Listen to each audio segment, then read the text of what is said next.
धिक्कार है इसे भारतीय जनता पार्टी को कि हम लोग उनको, हमारा समाज 95% वोट देता है, न योगी सुन रहे न मोदी सुन रहे। ऐसे सरकार से लड़ने की जरूरत है मेरे नौजवान साथियों। सर पे कफन बांध लीजिए, तब जाकर ये राममूरत चौहान को, पूजा चौहान को, ऐसे परिवार को न्याय मिलेगा, नहीं तो यह न्याय नहीं मिलता। उत्तर प्रदेश सरकार से मैं कहना चाहता हूं कि आपको भी अब जागने की जरूरत है। अगर आप नहीं जागेंगे तो 2027 में आपको बताना चाहता हूं, आपको गिराकर यह ताकत दिखाने का काम करेगा चौहान समाज। चौहान समाज सरकार बनाना जानता है, तो आपके माध्यम से कहना चाहता हूं कि सरकार को उखाड़ फेंकने की भी ताकत रखता है। शासन हो चाहे प्रशासन हो, दोनों लोगों से हम लोग लड़ेंगे और सर पर कफन बांधकर अब हम लोगों को उतरना होगा, तब जाकर राम मूरत और बहन पूजा को, यशवनी चौहान को न्याय। हमारे समाज के जो मंत्री हैं, विधायक हैं, कहीं न कहीं उन लोगों को भी अब हम लोगों को सबक सिखाना पड़ेगा। प्रदेश से ज्यादा पुतला अब उन लोगों का फूकना पड़ेगा और आने वाला कल 2027 बता देगा। ऐसे विधायक, ऐसे मंत्रियों को जो लोगों के बीच में नहीं आ रहे, उनको खदेड़ने की जरूरत है, उन्हें डंडा और लाठी से दौड़ाने की जरूरत है,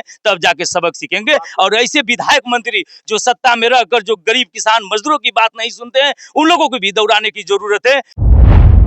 वीडियो शुरू करने से पहले आप सभी से एक निवेदन है, अगर आपको मेरी मेहनत और मेरा काम पसंद आ रहा हो तो स्क्रीन पर दिए गए QR कोड को स्कैन करें और हमें आर्थिक रूप से सहयोग करें, क्योंकि सच दिखाने के लिए अब सोशल मीडिया ही बचा है। गोदी मीडिया की क्या हालत है आप सभी को पता है। धन्यवाद। आज मेरी मौजूदगी है देवरिया में, और देवरिया में राम मूरत चौहान की घटना से आप परिचित होंगे। 5 तारीख को जो है कहीं देर रात जो है कहीं से वो आ रहे थे और उनको बगल में, यहाँ से घर से कुछ दूरी पे जो है उनको जो है किसी चौराहे पे उनकी गोली मार के हत्या कर दी गई। पवन चौहान जी हैं और तमाम लोग जो है उनके घर शोक संवेदना व्यक्त करने के लिए आ रहे हैं, परिजनों से लगातार मिल रहे हैं और उन आरोपियों को पकड़ने की भी मांग कर रहे हैं और कड़ी से कड़ी सजा की भी मांग लोग कर रहे हैं। क्या इस तरीके की घटना को आप कहेंगे? मैं पवन चौहान जी, मैं इनसे बात करता हूं कि ये इनका क्या कहना है। पीड़ित परिवार से मिले हैं और इनकी क्या जो है मांग है उस परिवार के लिए और इस घटना के लिए मैं बात करूंगा। वीडियो बन रही है, क्या कहेंगे इस घटना को? सबसे पहले तो सत नमन उनको जो आज हमारे बीच में नहीं, राम मूरत चौहान जी को। और कहना वही है कि ये अयोगी सरकार है और कहते थे कि गुंडा माफिया घर में छिपने का काम करेंगे। अगर कोई भी, चाहे बहन हो, चाहे कोई बेटी हो, चाहे भाई हो, उस पर अत्याचार योगी सरकार बर्दाश्त नहीं कर पाती थी और अगला चौराहा डाक नहीं पाते थे लोग। लेकिन रही बात, यहाँ पे अत्याचार इतना चरम सीमा पर हो गया है कि सभी लोग, हर वर्ग के लोग इस समय सदमे में है। योगी सरकार को हम लोग बहुत ही कड़े प्रशासन, शासन के नाम से जानते थे, लेकिन गुंडा राज कायम हो गया है।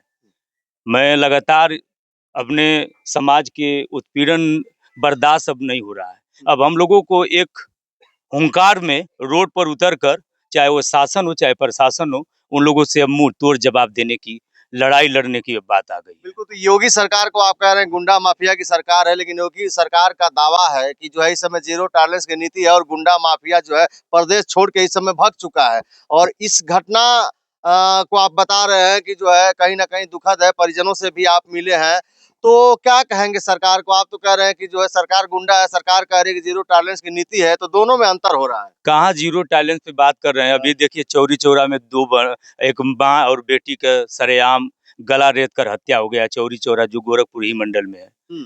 और राम मूरत चौहान की देवरिया में घटना हो गई। गाजीपुर में एक धोनी राजपूत और अमन चौहान की हत्या हो गई और आजमगढ़ में यशवनी चौहान की हत्या हो गई। बहन पूजा की जो दर्दनाक, जो पेट पर लगभग 25 फीट बांधकर दोनों हाथ पीछे से दर्दनाक उनके साथ घृत कार कर हत्या हो गई। कहाँ गई ये नीति? तो आप गलत कर रहे हैं, कैसे घृत कर रहे हैं? उसमें जो है कप्तान और जो है जांच हुई है, उसमें पता चला है कि वो आत्महत्या की। आप कह रहे हैं कि घृणित कार्य हुआ है। हम लोग तो कह रहे थे, वहीं पर दरोगा थे, वहाँ पे CO थे, क्षेत्राधिकारी, वहाँ पे पुलिस अधीक्षक महोदय आए। हमने कहा कि आप चढ़ जाइए, आपका कोई पुलिस प्रशासन, चाहे कोई आपका सहयोगी, चाहे सिपाही चढ़ जाए, हम लोग बचा लेंगे। लेकिन औकात नहीं हुई कि पेड़ पर चढ़कर वो दोनों हाथ पीछे से बांधकर वो आत्महत्या करने का प्रयास करें। ये तो सरकार की मंशा है कि इस तरह की जो भी समाज पर अत्याचार होती है, इसको आत्महत्या दिखाया जाए, इसमें निर्दोष दिखाया जाए कि अपने से आत्महत्या कर रहे हैं, क्योंकि प्रशासन और शासन दोनों की मिली भगत से ही वो वहाँ पे आत्महत्या है। वो तो आपका हृदय भी जानता है, शासन प्रशासन का हृदय जानता है कि वहाँ पे हत्या है। अगर इस लड़ाई के लिए SIT की जांच बैठ गई है, लेकिन हम लोगों को नहीं लग रहा है कि SIT भी जांच बहन पूजा को न्याय दिला पाएगी। इसलिए हम लोग जैसे राममूरत चौहान जी हुए, चौरी चौरा में जो हमारी बहन का गला रेत कर उसकी माँ का गला रेत कर हत्या हुआ, यशवनी चौहान का हुआ, अनीश चौहान जी का हुआ, लगातार जो हत्याएं हो रही है ये कहीं न कहीं भारतीय जनता पार्टी, योगी जी की सरकार, मोदी जी की जो डबल सरकार की नीति है, इसी सरकार में हो रही है। कहाँ गुंडा गए? लोग कहते थे कि अगले चौराहा नहीं ढक पाएंगे, अभी हमारे प्रधान जी बात कर रहे थे, थाना अध्यक्ष मोड़ से एक भी गिरफ्तारी नहीं हुई है। कहाँ गई जीरो टॉलरेंस की बात? अगर इस तरह के जो भी उत्तर प्रदेश सरकार में जो नीति है, जो कार्य चल रहा है, इससे पूरा समाज समझ लीजिए कि आहत में है। अब एक होकर रोड पर उतरकर शासन प्रशासन से भी लड़ने की ताकत रखता है समाज, और लड़कर अपने परिवार को, अब हमको लग रहा है कि अगर हम लोग नहीं लड़ेंगे, समाज नहीं लड़ेगा, युवा नहीं लड़ेंगे, बहन घर में से नहीं निकलेंगी, माँ घर में से नहीं निकलेंगी, तो न शासन न प्रशासन इस परिवार का न्याय नहीं दिला पाएगा। राममूरत चौहान के परिवार के लिए आप किस तरीके की जो है न्याय की मांग कर रहे हैं? अभी परिवार में आया हूँ, इनसे बात होगी, जिस तरह कहेंगे उस तरह इनके साथ कंधे से कंधे मिलाकर ईंट से ईंट बजाने का काम, चाहे वो शासन हो चाहे प्रशासन हो, दोनों लोगों से हम लोग लड़ेंगे। और सर पर कफन बांधकर अब हम लोगों को उतरना होगा, तब जाकर राममूरत और बहन पूजा को, यशवनी चौहान को न्याय मिलेगा। नहीं तो अगर हम लोग सर पर कफन नहीं बांधेंगे तो हमारा आने वाला ये भाई राममूरत चौहान जी गए, यशवनी चौहान गए, पूजा चौहान गए, अमन चौहान जी गए, और दो बहनें जो माँ गई, इस तरह से कार्य होते रहेंगे। अगर हम लोग सर पर कफन बांधकर नहीं डरेंगे, न शासन से न प्रशासन से, एक एक हाथ करेंगे, उनसे लड़ने का काम करेंगे, तो शासन भी झुकेगी और गुंडा माफिया भी झुकेंगे कि यह समाज जाग चुका है। इसलिए पूरे समाज के लोग आए हैं। ये चौहान समाज ही नहीं, हमारे साथ राजभर समाज भी आए हैं, और पटेल समाज, बिंद समाज भी आए हैं, राजभर समाज के लोग भी आए हैं। कोई अब डरने वाला का, निषाद समाज जी के भाई आए हैं, कोई डरने वाला नहीं है। सब लोग कह रहे हैं कि कहीं ना कहीं समाज पर यह बहुत ही घृणित कार्य हो रहा है, अत्याचार बढ़ जाएगा, और हम लोग भी पवन भैया आप लोगों के साथ हैं। इसलिए सभी नौजवानों से मैं कहना चाहता हूं, अपने समाज के लोगों से, कि आप लोग अब सर पर कफन बांध लीजिए। अगर आप सर पर कफन नहीं बांधेंगे तो आज ये रामसूरत चौहान जी की हत्या हुई, कल किसी और की होगी। आज बहन पूजा की हत्या हुई, कल और किसी बहन की होगी। सोनी चौहान की हत्या हुई, किसकी और बहन की, भाई की हत्या होगी। इसको कब तक हम लोग देखते रहेंगे?